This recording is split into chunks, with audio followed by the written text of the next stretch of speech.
very much. Thank you very much.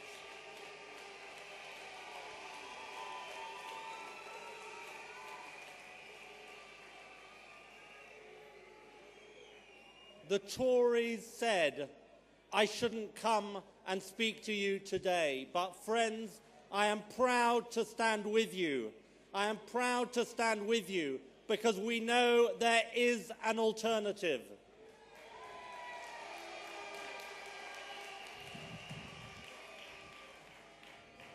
We come here today from all walks of life, from all classes, from all backgrounds, from all generations. And let me say to you, as I look across this historic park at the sea of faces, it is a profoundly moving moment.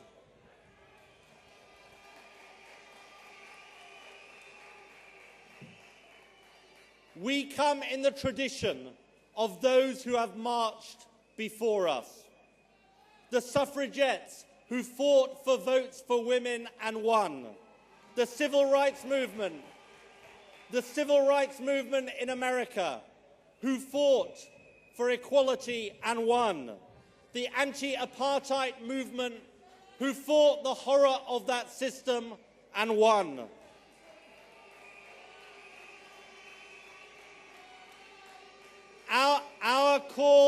Our cause may be different, but we come together today to realize our voice, and we stand on their shoulders. We stand on the shoulders of those who have marched and struggled in the past. Our struggle, friends, is to fight to preserve, protect, and defend the things we value. Now we know what this government will say. This government will say, this is a march of the minority. They are so wrong.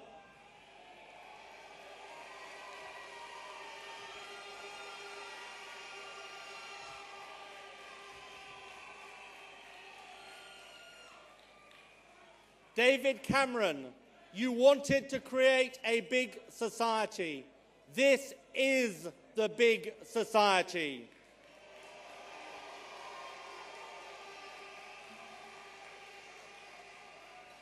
The big society united against what your government is doing to our country. We stand today not for the minority. We stand today for the mainstream majority of Britain. The midwives from Kingston here standing up for their maternity services. The Sure Start workers from Hampshire standing up for their children's centre. The small business owners from Liverpool standing up for jobs. The teachers and students standing up for the next generation and against the trebling of tuition fees.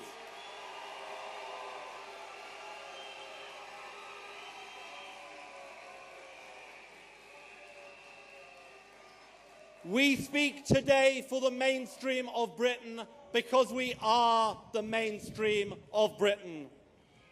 And today we recall the greatest moments in our history. We remember what happened after the Second World War, when we faced enormous challenges, but we built a country fit for the future. The National Health Service, homes fit for heroes, the welfare state.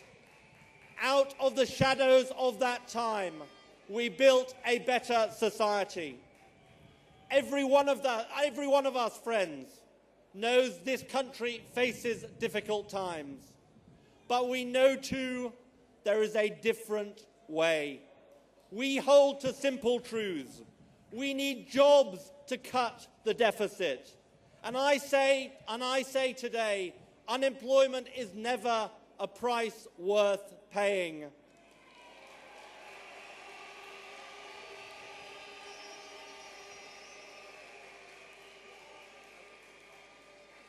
The next generation to whom we owe the promise of Britain should never have their hopes and dreams sacrificed on the altar of dogmatic deficit reduction in our country.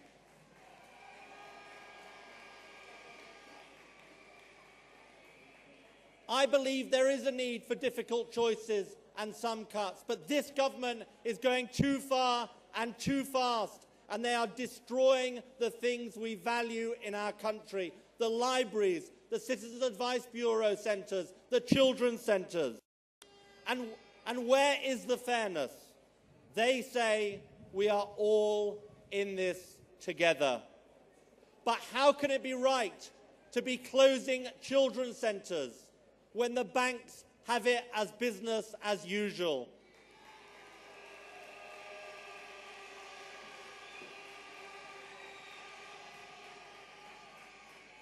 How can it be right, while the cost of living goes up for ordinary families, that the banks get their taxes cut?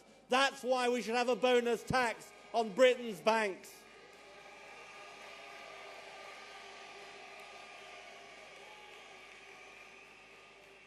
Friends, we are not talking about the politics of envy. We are talking about the politics of fairness. That is what we believe in as a movement. And we do not simply reject the government's policies.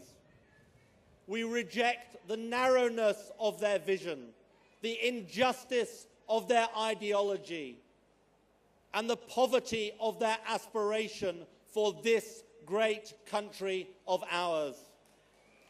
They are, let's be clear, they are the dividers, not the unifiers. We reject their attempt to divide Britain. I grew up in the 1980s.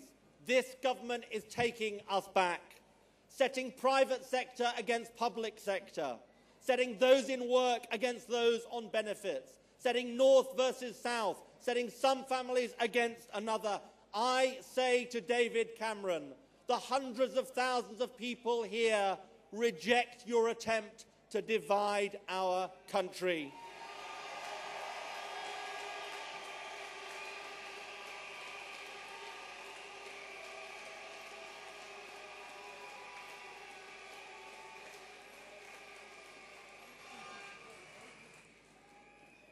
It falls to us, friends, to be the unifiers of this country.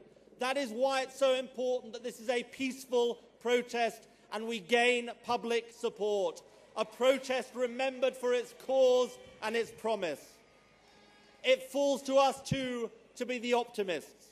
We do need to cut the deficit, but we must protect families.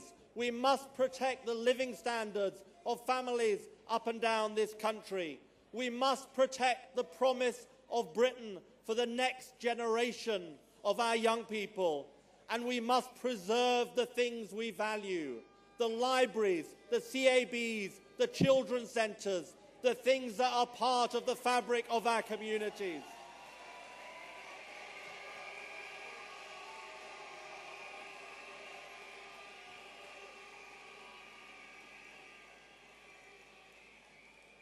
And you know, we know from generations before us, it is not just politicians who make change happen, it is people who make change happen. And so let us say from today in Hyde Park, when people ask, who will stand up for our National Health Service? Let us say, we will. Let us say when people ask, who will stand up for our children's centres? Let us say, we will. When people ask, who will stand up for the hopes and dreams of the next generation in Britain? Let us say, we will. And when people ask,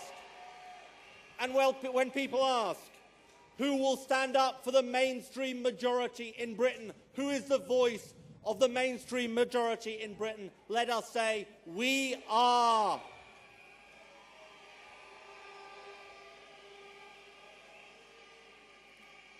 Friends, 50 years ago, Martin Luther King said, "The arc of the moral universe is long, and it bends towards justice, but only if people bend it that way." You are those people standing up for the mainstream majority in Britain, standing up for justice, standing up for fairness, standing up for change. I thank you for your commitment, and we will prevail. Thank you very much. Thank you very much.